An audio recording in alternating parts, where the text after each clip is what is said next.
गला दबा के उसे मार दिया होता तो आज कम से कम उसकी वजह से समाज में बेइज्जत तो ना होना पड़ता।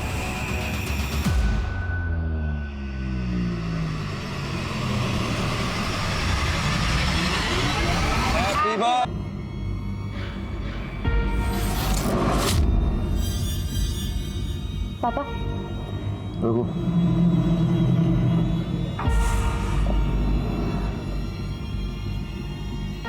पानी। क्या बात है, आज बिना बोले सारे काम हो रहे हैं? कुछ चाहिए क्या तुम दोनों को? वो प्रियंका को कॉलेज टूर के लिए जाना था, इसके सारे फ्रेंड्स भी। तो जाए, ये काम तुम भी कर सकती हो, मेरा सिर क्यों खा रही हो? वो नेट बैंकिंग का पासवर्ड मैं भूल गई तो अकाउंट ब्लॉक हो गया है। लो दे दो। तुम भी ना।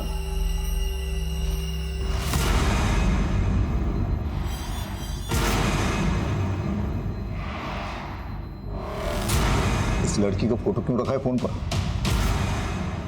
मुझे इमोशनल ब्लैकमेल करना चाहती हो?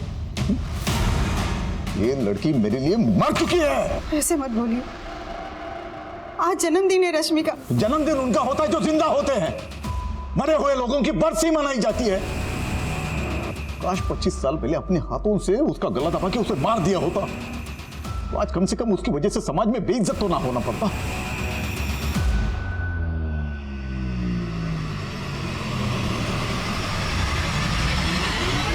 Happy birthday to you. Happy birthday, Rashmi. Happy birthday. Happy birthday.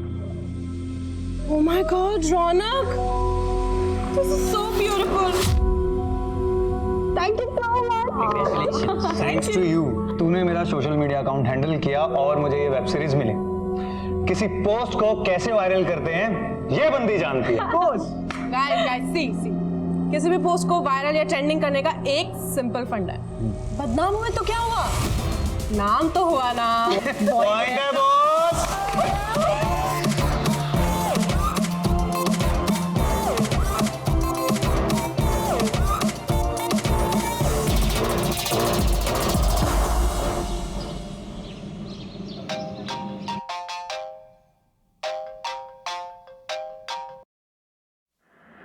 Hello Rashmi,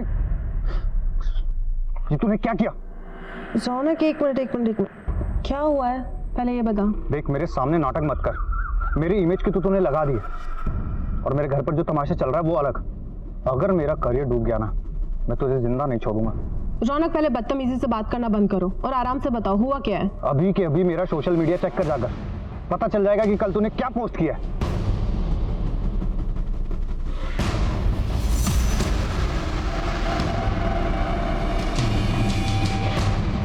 What's wrong with you, रश्मि? ये क्या कर दिया है तूने? यार पता नहीं कैसे हो गया ये, मुझे समझ नहीं आ रहा। मैं नशे में थी तो पता नहीं कैसी गलती हो गई यार। गलती? बहुत बड़ा कांड कर दिया है तूने।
पत्थर नीचे रख पत्थर। इस भिखारी के पास एक सूटकेस है जिस पर खून के धब्बे। लोगों ने देखा तो पीसीआर को फोन किया। अभी किसी को पास नहीं फटकने दे रहा सूटकेस के सर।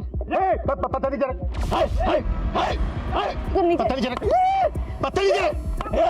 गुप्ता, राम,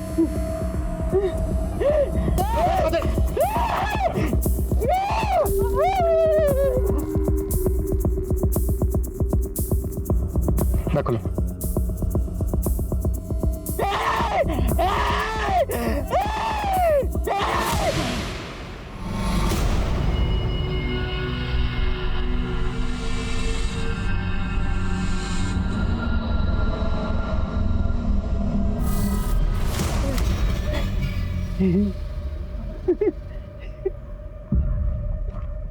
तूने क्या है सब? तूने मारा है इस लड़की को? तूने मारा? एक सेकंड सर, ये भिखारी मंदबुद्धि है। कि मंद बुद्धि है या तेज बुद्धि है ये तो चेकअप के बाद ही पता चलेगा। हो सकता है इसने ही मारा हो इस लड़की को और पकड़े जाने के डर की वजह से एक्टिंग कर रहा हो। नहीं सर, आसपास लोगों से पूछताछ की थी। वो कई सालों से इसे ऐसे ही देख रहे हैं, यूं ही घूमता रहता है। तो हो सकता है ये सूटकेस इसको कहीं से मिला हो, या फिर ये भी हो सकता है कि किसी ने सूटकेस फेंका और इसने उसको देखा हो। इससे हमें कातिल का हुलिया पता चल सकता है। सर इधर देखिए।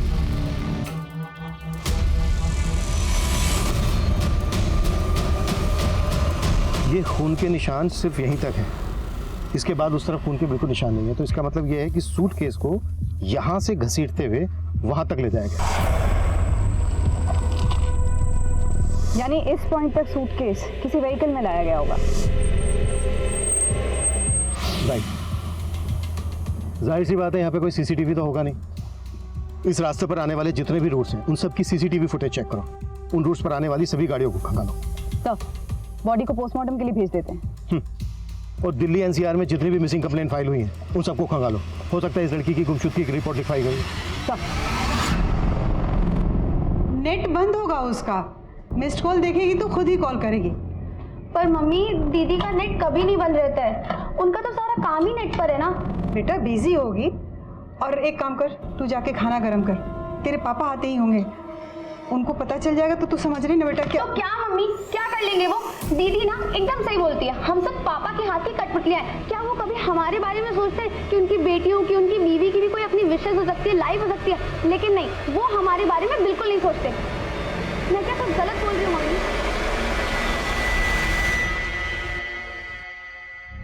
सर, विक्टिम के हाथ पे ये टैटू फ्रेंच लैंग्वेज में है। इसका मतलब है my life my rules. My life my rules. मतलब ये लड़की रेबल टाइप की होगी। वाओ दी, कूल है ना? इसका मतलब है मेरी जिंदगी मेरे नियम, मेरी जिंदगी अपने हिसाब से चलाऊंगी, जैसे कि मैं हूँ। तो क्या है? ये क्या करती है?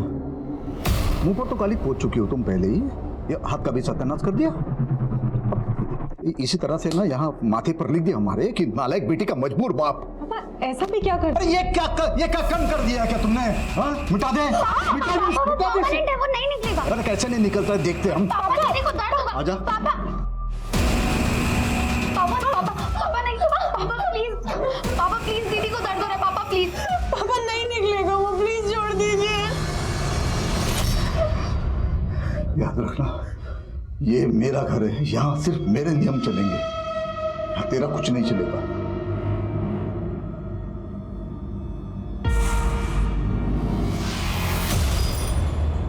विक्टिम के बारे में और कोई इन्फॉर्मेशन मिली? सर, दिल्ली एनसीआर की सारी मिसिंग कंप्लेंट्स चेक की, लेकिन उनमें से एक का भी विक्टिम से हुलिया मिलता नहीं।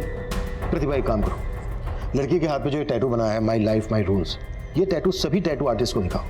हो सकता है जिस आर्टिस्ट ने टैटू बनाया होगा उसके जरिए इस लड़की की पहचान पता की जा सके।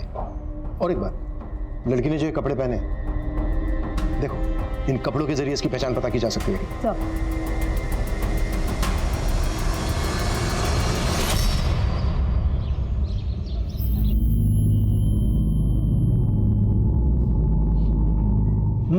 सब्जी देना। अरे देना।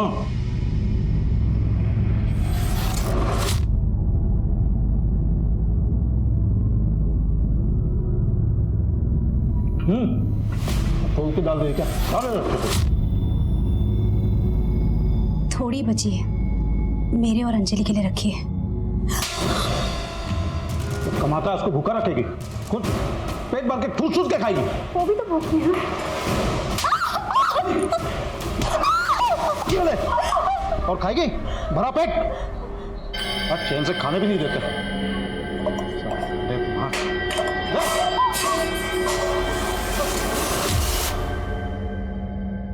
पोस्टमार्टम रिपोर्ट में लड़की की उम्र लगभग 25 साल है। मौत गला घुटने की वजह से हुई। सर, लाश सुबह 10 बजे मिली, लेकिन मौत 7-8 घंटे पहले ही हो चुकी थी।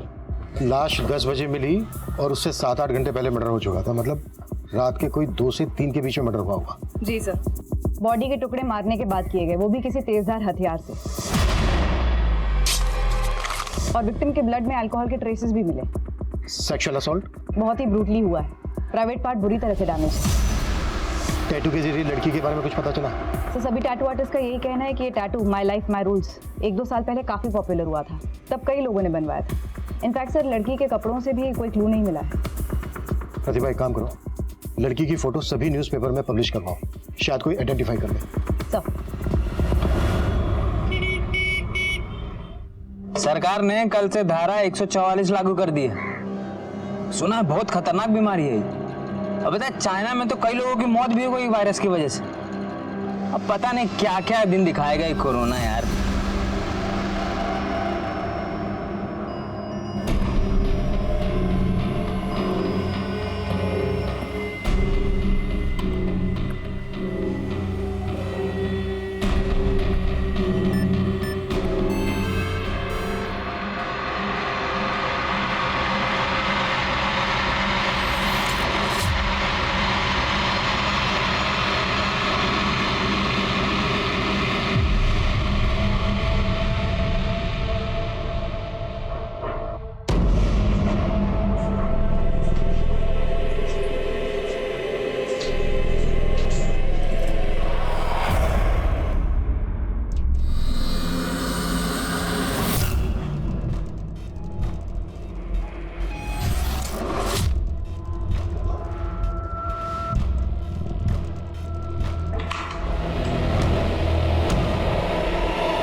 अम्मा, भूख लगी है।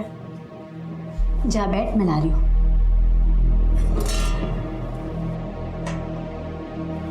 माँ, हाँ, सब्जी नहीं बनी? तेरे बाबा के लिए रखी है बेटा। तू जानती है ना, अगर उन्हें कम पड़ा तो हम दोनों को खा जाएंगे। पता नहीं कब पीछा छूटेगा उस आदमी से। ऐसा नहीं बोलते बेटा, जैसे भी हैं तेरे बाबा हैं, और हमें जो भी मिल रहा है ना उन्हीं की वजह से मिल रहा है, समझी? इंदु भाभी, गणेश भाई का एक्सीडेंट हो गया, जल्दी चलिए।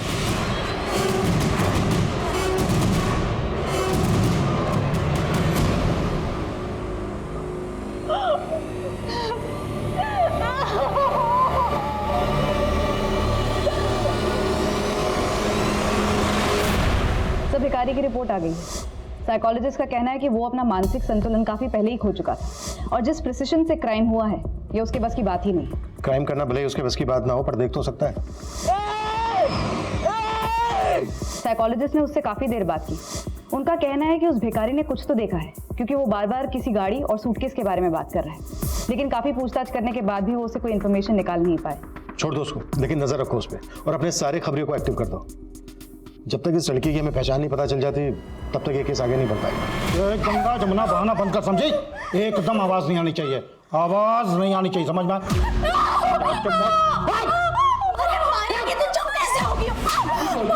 अरे ऐसा नहीं मानोगे तुम लोग।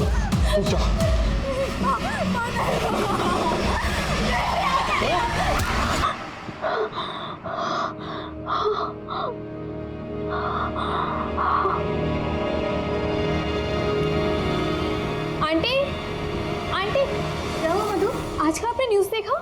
नहीं देखा? क्या बात है? आंटी, दिल्ली पुलिस को एक लड़की की लाश मिली है जिसके हाथ पे टैटू बनाए, जैसे रश्मि के हाथ पे बना था। जब मैंने फोटो गौर से देखी तो ये देखिए। ये मेरी रश्मि नहीं है। मेरी रश्मि तो मुंबई में है। क्या हुआ? वो तो 3 साल से दिल्ली आई ही नहीं। अंकल, ये क्या हुआ है बताइए। देखिए।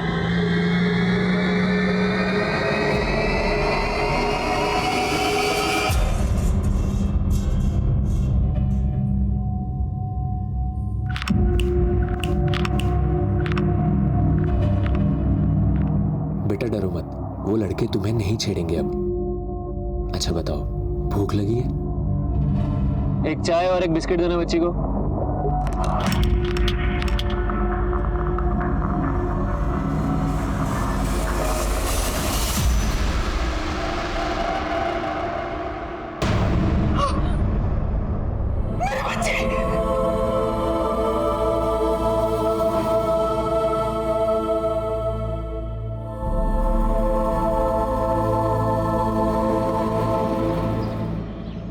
रश्मि तो मुंबई में रहती थी। जब हमने अखबार में खबर पड़ी। माधव जी, आप हमें रश्मि का मोबाइल नंबर दे दीजिए। मोबाइल? सर, वो रश्मि दीदी का फोन चोरी हो गया था, तब से उन्होंने नया नंबर नहीं लिया। ठीक है, आप हमें रश्मि का पुराना मोबाइल नंबर और मुंबई का एड्रेस दे दीजिए। आप लोगों की आखिरी बार कब बात हुई थी रश्मि के साथ? 6 दिन पहले ही बात हुई थी इंटरनेट पर। मुंबई में ही हो प्रियंका, और कहाँ जाऊंगी? रश्मि दीदी 3 साल हो गए, अब तो घर आ जाओ। देख, मैं उस जेल में वापस नहीं आ सकती, वरना जेलर साहब और पापा मेरी जान ले लेंगे। हम इंटरनेट के थ्रू ही बात किया करते थे।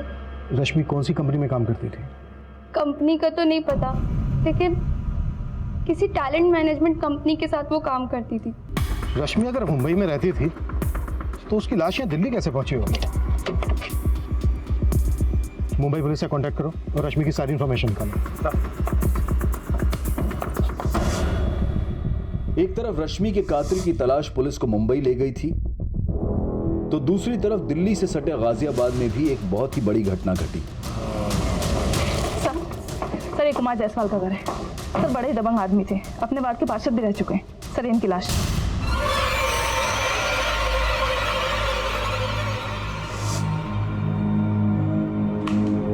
गला घोंट कर मारा गया इनको। लाश से बदबू भी बहुत आ रही है, लेकिन ये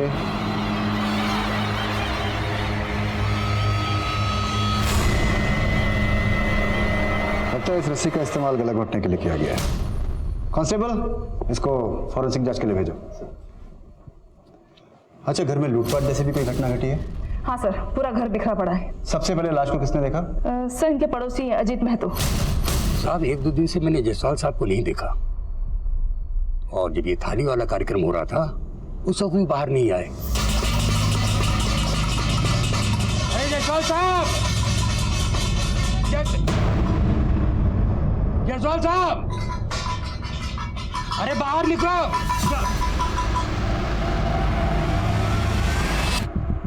और कौन कौन है इनके परिवार में? जायसवाल जी का बड़ा बेटा जो है वो तो यूएसए में रहता है, और बेटी महिमा जो है वो मुंबई में। यहाँ पर इनके साथ इनका नाती आरव रहता है बस। और आरव अब कहाँ है? आरव को तो मैंने कई दिनों से नहीं देखा। लास्ट टाइम जब मैं उसको देखा था तो अपने ही घर में चोरी करता है।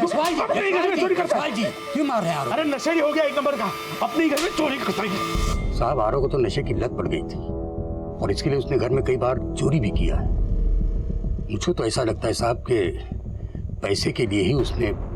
सब पूरा घर छान लिया, सारी कीमती चीजें चोरी हो चुकी है।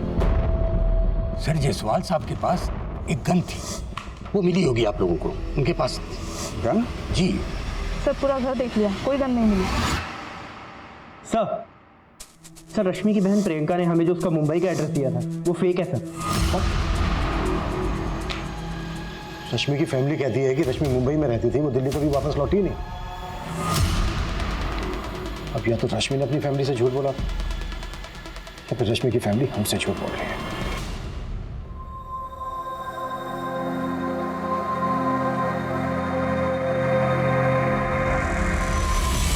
बेटा, मुंबई जाना जरूरी है क्या? हाँ माँ, मेरी ड्रीम जॉब है। जो सैलरी मुझे मुंबई में मिलेगी वो नोएडा।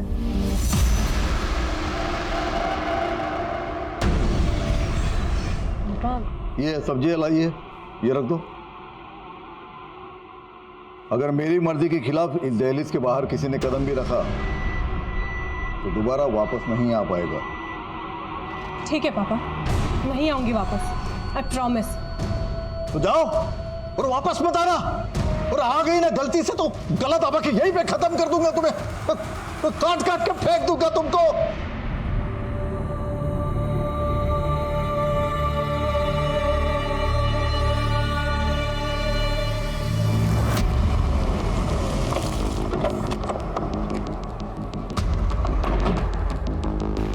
ये क्या बात कर रहे सर आप?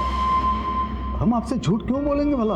देखिए, पहली बात तो मेरी रश्मि से कभी बात होती नहीं थी, ये प्रियंका की बात होती रहती थी। तो प्रियंका तुम बता देना उनको। रश्मि जब मुंबई से तुम्हें फोन करती थी और जब मुंबई में रहती थी, अब कहाँ कहाँ घूमने जाती थी, सब बताती थी ना तुझे, तो बता देना इनको। सर, रश्मि दीदी मुंबई में ही रहती थी, मलाड में। वो दिल्ली में रहती थी, उन्होंने कभी मुझे ऐसा बताया नहीं। और वो मुझसे क्यों झूठ बोलेंगी सर? प्रियंका, अगर कोई ऐसी बात है जो तुम अपने माँ बाप के सामने हमसे नहीं बताना चाहते तो एक मिनट माधव जी, एक मिनट,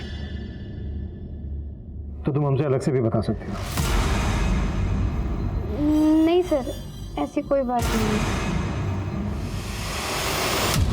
ये रश्मि का परिवार हमसे झूठ बोल रहा है और एक दूसरे से भी। रश्मि की फैमिली पे नजर रखो सर। और सर, रश्मि के पुराने नंबर की डिटेल्स कल तक आ जाएंगी। वो किन किन लोगों के साथ टच में थी ये भी पता चल जाएगा। रश्मि के दोस्तों से मिलते हैं। हो सकता है जो बात हमें रश्मि की फैमिली नहीं बता रही, उसका दोस्त बता दे। सर, कुमार जायसवाल का नाती आरव, उसका अभी तक कुछ पता नहीं चला है।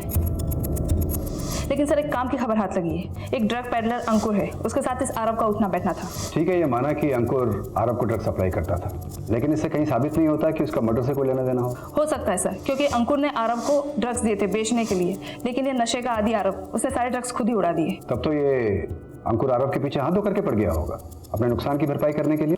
जी सर, घटना के 3 दिन पहले आरव गया था अंकुर को पैसे देने के लिए, लेकिन कुमार जायसवाल ने इन दोनों को देख लिया था।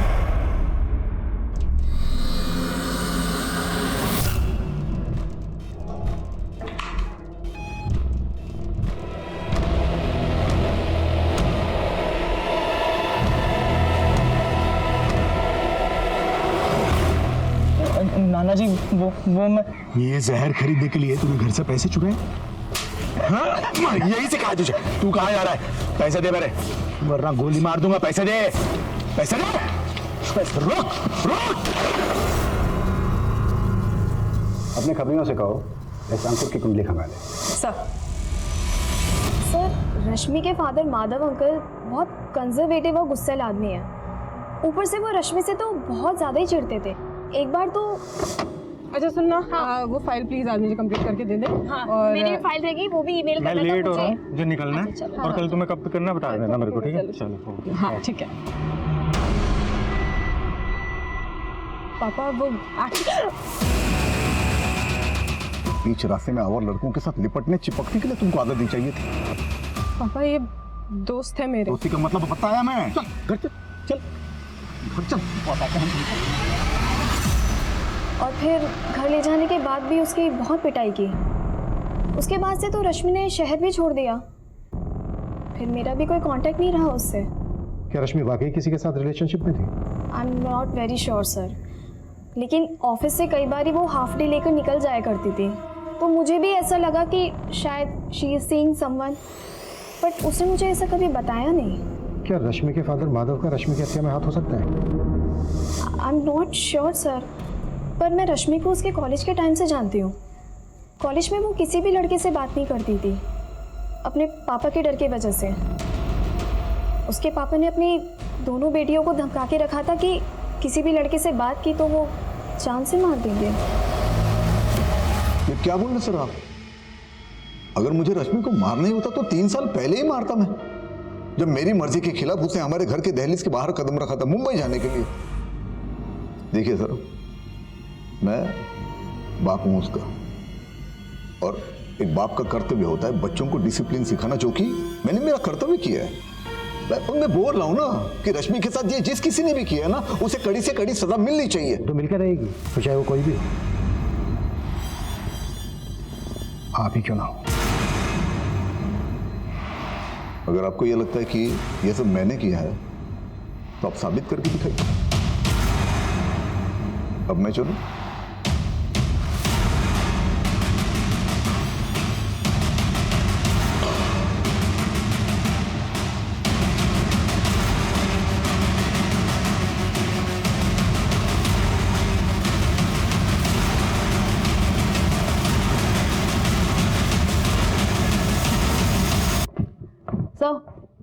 रश्मि के कॉल रिकॉर्ड्स आ गए। उसका नंबर दिल्ली में ही रजिस्टर्ड है। इनफैक्ट उसका फोन कभी चोरी ही नहीं हुआ। उसने अपना नंबर 3 महीने पहले इस्तेमाल करना बंद कर दिया। कॉल रिकॉर्ड से कुछ मिला? सर, उसकी 3 लोगों से रेगुलरली बात होती थी। रौनक दहिया, सोनाली दवे और निहारिका शर्मा। रौनक और निहारिका एक्टर्स हैं और ये सब के सब दिल्ली में बेस्ड हैं। इनफैक्ट सर, उसके कॉल डिटेल्स में एक भी नंबर मुंबई का रजिस्टर्ड नहीं है। इसका मतलब रश्मि कभी मुंबई गई नहीं थी, वो यहीं दिल्ली में थी। रश्मि ने अपनी फैमिली से झूठ बोला कि उसको मुंबई में जॉब लगी है। और हाँ सर, रौनक का 3 महीने पहले सोशल मीडिया पर एक आपत्तिजनक वीडियो वायरल हुआ था। तब रश्मि उसका सोशल मीडिया अकाउंट हैंडल कर रही थी। हे नेटिजन्स, आज मेरा बर्थडे है। सी, हैप्पी बर्थडे रश्मि। और आज मेरे बर्थडे पे मैं आप सबके साथ ना बहुत सारी बातें शेयर करना चाहती हूँ। मैं पिछले 3 साल से इंडिपेंडेंट हूँ और मेरा करियर भी एकदम मस्त जा रहा है। लेकिन कभी कभी ना लाइफ की गाड़ी डिरेल हो जाती है, लेकिन मैं उसे सक्सेसफुली ट्रैक पर लेकर आऊंगी क्योंकि I believe in my self. और मैं आप सबको भी ये कहना चाहती हूँ, हमेशा अपने आप पर बिलीव करना, अपनी शर्तों पे जीना। और अरे मैंने बहुत बोल लिया। लेट्स मीट द हॉट चिक निहारिका। कम हाय। अरे इधर आया। Oh God, wait wait.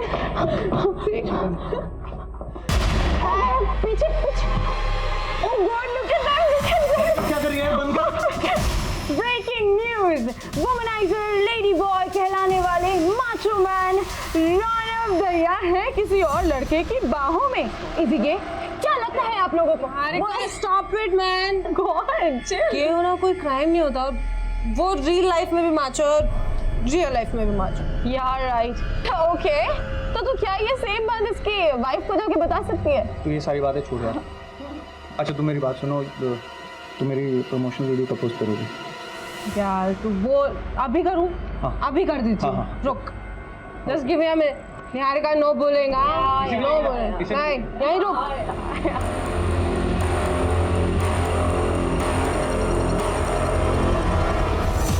अगर मेरा करियर डूब गया ना, मैं तुझे जिंदा नहीं छोड़ूंगा।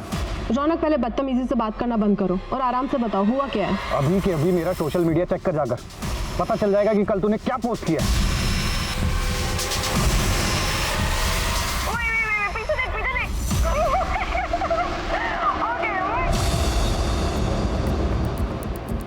रश्मि 3 महीने से अपना मोबाइल फोन यूज नहीं कर रही थी, इंटरनेट कॉलिंग पे बात कर रही थी। रौनक से मिलो। मैडम मैं दिल्ली में रहता हूँ और मैं उससे यहीं मिला था। रश्मि से आखिरी बार कब मिले थे तुम? मैं रश्मि से आखिरी बार उसके बर्थडे पार्टी पे मिला। उस रात को मैं कैसे भूल सकता हूँ?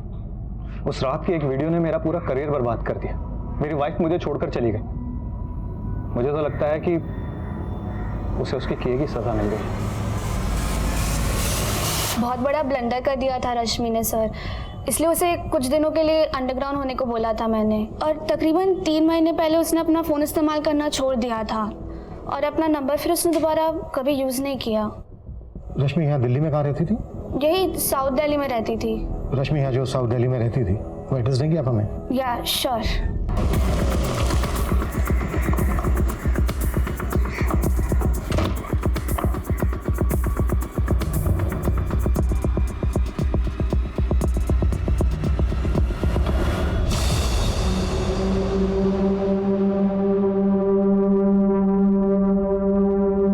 रश्मि का मर्डर यहीं किया गया है। लाश को काटकर ट्रॉली बैग में भरा गया है। पूरा घर चेक करो, कुछ भी छूटना नहीं चाहिए। मर्डर के बाद ब्लड साफ करने की कोशिश की गई है, फिर भी ब्लड के निशान छूट गए। वो जो एक्टर है रौनक, उसकी कुंडली निकालो, उसके पास तगड़ा मोटिव है मर्डर करने का। आसपास चेक करो कि कोई सीसीटीवी है क्या। अगर मिलता है तो मर्डर वाले दिन की फुटेज चेक करो और रश्मि के मोबाइल का IMEI नंबर निकालो, पता करो कि उसमें कोई दूसरा नंबर एक्टिव हुआ था क्या।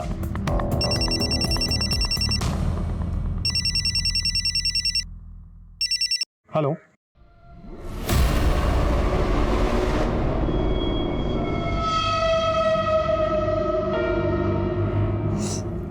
सब आपकी वजह से हुआ है ना। आप बेवजह शक करते उस पे और ना 3 साल से 3 साल से हमारी बच्ची इसी शहर में रह रही थी, लेकिन एक बार हमसे मिलने तक नहीं आई। इसी बात को तुम समझ नहीं रही हो जया। 3 साल से इसी शहर में थी ना, फिर भी उसने तुमसे झूठ बोला। अपने घर से ज्यादा उसे अपने आजादी प्यारी थी।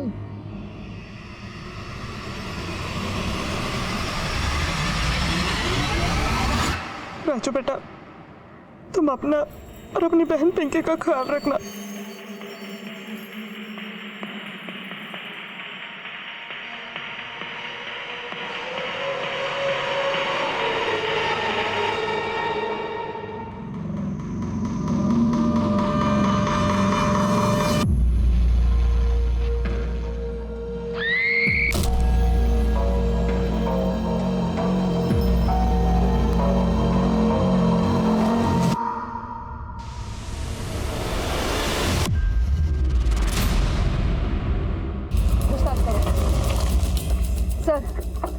सर, ये फैमिली 4 महीने पहले ही यहाँ शिफ्ट हुई थी। हरीश एक प्राइवेट कंपनी में जॉब करता था, लेकिन कोविड के कारण वो कंपनी बंद हो गई। आइए सर, ये देखिए सर, ये हरीश। सर, एक बॉडी बेडरूम में भी है। ये देखिए सर।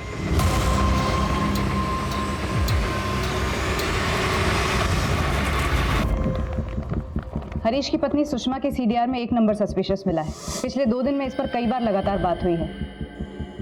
हेलो, नंबर आगरा का है, किसी ललिता श्रीवास्तव का। अभी स्विच ऑफ है।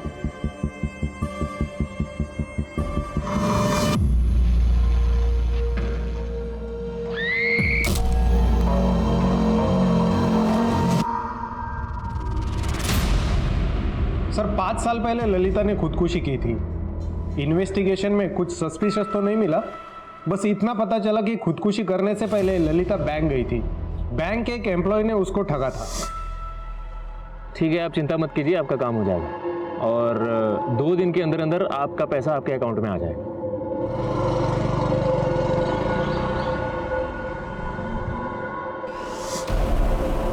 कौन था वो? ये केशव नाम है इसका।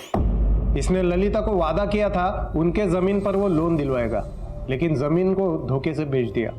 अभी तक हमारे हाथ नहीं लगा है। ठीक है, तुम हमें इसकी सारी डिटेल्स दो। सर, कौन हो सकता है वो जो 5 साल पहले मिली ललिता के मोबाइल नंबर से हमारी दूसरी विक्टिम सुषमा से बात कर रहा था? हाँ प्रतिभा। सर, रश्मि के मोबाइल के IMEI नंबर से एक नए नंबर का पता चला है। उसका CDR निकाला तो पता चला वो किसी मनीष अग्रवाल नाम के आदमी से टच में थी। मैं आगरा से निकल रहा हूँ, थाने बुलाओ उसको।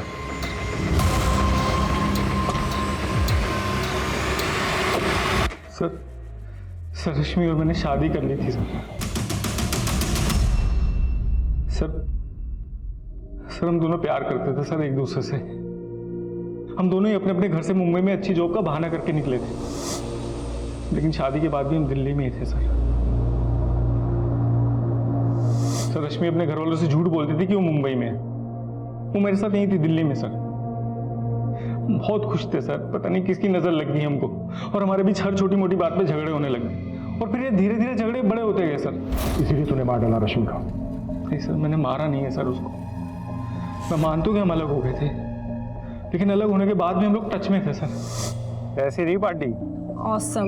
और तुम्हें तो पता ही है ना, पीने के बाद निहारिका की ऑस्कर वाली स्पीच। यार तुम्हें होना चाहिए था यहाँ पर। अरे यार मुझे आना था, मैं थोड़ा बिजी हो गया काम में। तुम काम करो, मैं जा रही हूँ अभी सोने। ठीक है, कल बात करती हूँ। मैं तो रोज उसको इसी उम्मीद पे फोन करता था कि एक दिन तो हमारे बीच में सब कुछ ठीक हो जाएगा। और जब सब कुछ ठीक नहीं हुआ तो तूने रश्मि को समझाने की कोशिश की, पर उसने तेरी बात समझी नहीं, इसलिए मार डाला रश्मि को। मैंने मारा नहीं है सर उसको सर। मैं प्यार करता था उससे, उसे अपनी जिंदगी में वापस लाना चाहता था। तो जितना अपने आप को शरीफ दिखाने की कोशिश कर रहा है उतना है नहीं। कुत्ता साले हो सर, लेकिन तब तक कुत्ता जब तक ये सच ना बने। लेकिन हमने नहीं किया सर। रश्मि कई मुश्किलों से गुजर रही थी। अपने बॉयफ्रेंड से अलग होने के बाद वो अकेली हो गई थी, लेकिन उसने अपने पिता के पास जाना मुनासिब नहीं समझा। शायद इसकी वजह उसके पिता का सख्त रवैया और उनकी पिछड़ी सोच थी। पुलिस इस केस में काफी आगे निकल चुकी थी, लेकिन इस साजिश का मास्टरमाइंड उनसे 2 कदम आगे था और अपने अगले शिकार पर घात लगाए बैठा था।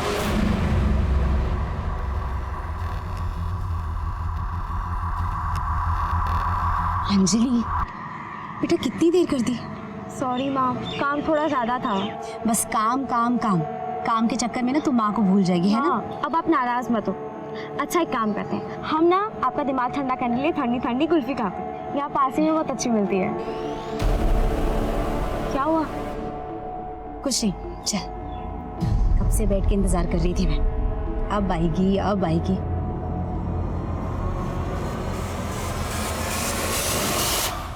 सर पिछले हफ्ते गाजियाबाद में एक सीनियर सिटीजन का मर्डर हुआ। नाम कुमार जायसवाल। मोडस ऑपरेंडी लगभग हरीश शाही के फैमिली के मर्डर्स जैसी।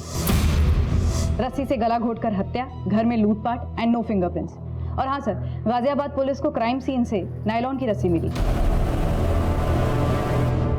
नायलॉन की रस्सी? कोई अरेस्ट हुआ था उस केस में? 2 लोग सस्पेक्ट हैं। विक्टिम का नाती आरव, जो कि ड्रग एडिक्ट है, और उसका ड्रग डीलर अंकुर। ये दोनों लोग फरार हैं। से पूछताछ में पता चला है पिछले 2-3 हफ्तों में गाजियाबाद और गुड़गांव में इस तरह की घटनाएं होती रही हैं। मतलब रस्सी से गला घोंटकर हत्या और क्राइम सीन से कोई फिंगरप्रिंट नहीं। वो हरीश शाही केस की फाइल देना।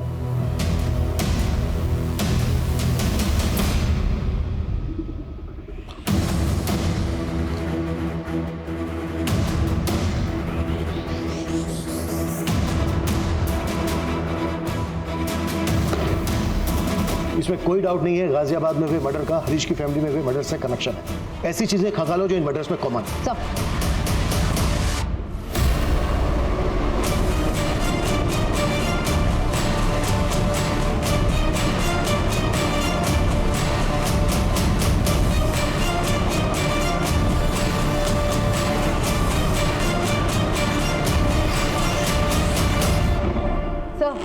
गाजियाबाद, फरीदाबाद और गुड़गांव के जिन घरों से लूटपाट और मर्डर के केसेस रिपोर्ट हुए हैं, वहां पड़ोसियों से बातचीत की तो उन्होंने बताया कि उन्होंने कुछ भी सस्पिशियस नोट नहीं किया।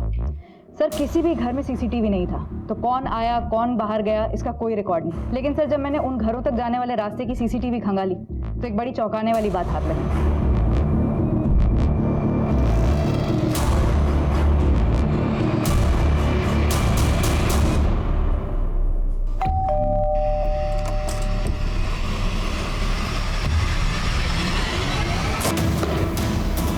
इसमें कोई डाउट नहीं है गाजियाबाद में हुए मर्डर का हरीश की फैमिली में हुए मर्डर से कनेक्शन है। ये देखो, दोनों ही केसेस में ब्लड टेस्ट करवाए गए हैं, वो भी एक ऐसी कंपनी से जो ब्लड सैंपल घर पर लेने आते हैं। सर इसका मतलब ये गिरोह है जो टेस्ट करने के बहाने घर में घुसता है और क्राइम करता है। हाँ जी जी, वो आपने ब्लड टेस्ट करवाया था ना, तो उसी की रिपोर्ट आई है। रिपोर्ट कब तक आ जाएगी जी? मुझे तो बहुत डर लग रहा है, कहीं मुझे कोरोना ना हो गया हो। माफ करना, आप कोरोना पॉजिटिव हैं। पॉजिटिव? जी हाँ, पर आप चिंता मत कीजिए, ये हमारी टीम है जो आपके घर को सैनिटाइज कर देगी। आओ आ जाओ। अरे आप चिंता मत कीजिए, पूरा घर सैनिटाइज हो जाएगा, डिसइंफेक्ट हो जाएगा। आप एक मिनट पहले मैंने बहू की रिपोर्ट तो देखकर दे। अबे पापा जी, आप रिपोर्ट देख के क्या करेंगे? वो क्या है ना कि सारी मेडिकल लैंग्वेज है तो आपको समझ में नहीं आएगी। मैनू सब समझ में आंदा है। तेनू पता नहीं है पुत्र, मैं अपने पिंड विच ना वैद था वैद। अबे बुड्ढे, फोन किसको लगा रहा है तू? हाँ, ज्यादा होशियारी कर रहा है तू।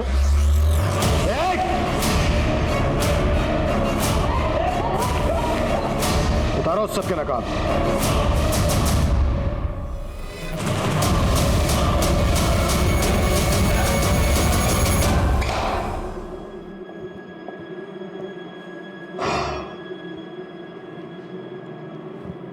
ललिता श्रीवास्तव तुम लोगों की पहली शिकार थी ना, जिसको लूटा तुम लोगों ने, जमीन हड़प ली उसकी। वो थी इतनी बेवकूफ कि उसको उल्लू बनाना बहुत आसान था। जब मैंने उसकी जमीन बेची तो आई थी मेरे पास रोती हुई। हाँ बोलिए, क्यों बुलाया मुझे यहाँ? प्लीज मेरे साथ ऐसा मत करो, वो जमीन मेरे लिए बहुत जरूरी है। देखिए, पेपर तो आप ही ने दिए थे ना मुझे। मैंने तो लोन के लिए दिया था। मैं कुछ नहीं कर सकता। अरे देखो, मैं मर जाऊंगी। आपको जो करना है आप कीजिए, मैं कुछ नहीं कर सकता।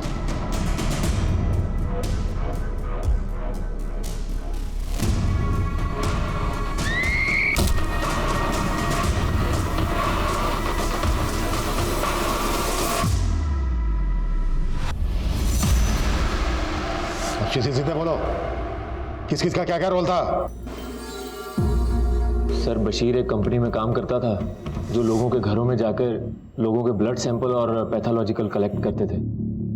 और सर फिर यही हमें बताता था कि किस किस घर में कितने लोग रहते हैं और उनकी कितनी प्रॉपर्टी है। फिर अंजलि हर जगह जाके रेकी करती थी? हाँ सर, बहुत ही बेकार हालत में मिली थी सर मुझे, एकदम भूखी प्यासी। मेरे बाप से भी बढ़कर है वो, हमेशा अपनी बेटी की तरह ख्याल रखा। तब से मैं श्याम के साथ ही काम करती हूँ। जब हम लोग घर मार्क कर लेते थे तो उसके बाद अंजलि उस घर में जाकर ये देखती थी कि इस घर में कौन कितने बजे आता है, कितने बजे जाता है, कितने लोग रहते हैं, वो हमें पूरी रिपोर्ट देती थी। और सर नीलेश इस बात का ध्यान रखता था कि गाड़ी को कहाँ रोकना है, कहाँ से निकलना, ताकि हम लूट करके फटाफट उस रास्ते से निकल जाए। और सर फिर हम पूरी तैयारी के साथ लोगों के घरों में जाते थे।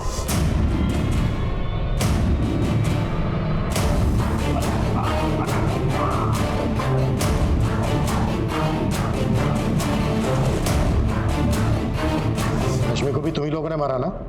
जी सब पता कर लिया है हमने। मेरे पास भी रश्मि के केस में एक लीड है। रश्मि ने अपने मर्डर से एक दिन पहले सेम कंपनी को अपने ब्लड टेस्ट के लिए सैंपल दिया था। ये बोलो, रश्मि के साथ अलग क्यों? रश्मि का मर्डर हमारे प्लान में शामिल नहीं था। ये तो सब इसकी वजह से हुआ सर। हम लोग एक्चुअली 18 तारीख को उसका घर लूटने वाले थे, लेकिन ये भी पहुंच गया उसके घर में।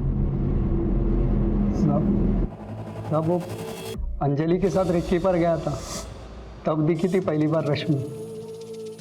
उसको देखते ही मेरा बत्ती जल गया साहब।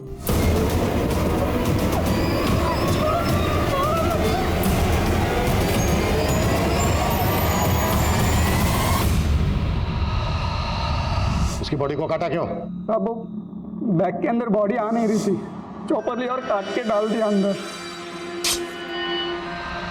और बॉडी फेंकने गया। अधिकारी ने मुझे देख लिया था।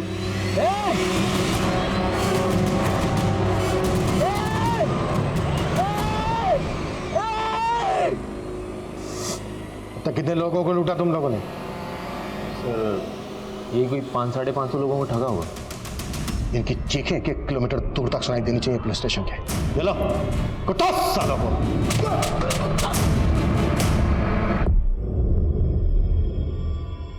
कोविड-19 के इस दौर में हमने इंसानियत की कई अनमोल मिसालें देखी, लेकिन कुछ लोग ऐसे भी होते हैं जो महामारी के माहौल को भी अपने फायदे के लिए इस्तेमाल करने से नहीं चूकते, जैसा कि इस केस में श्याम ने किया।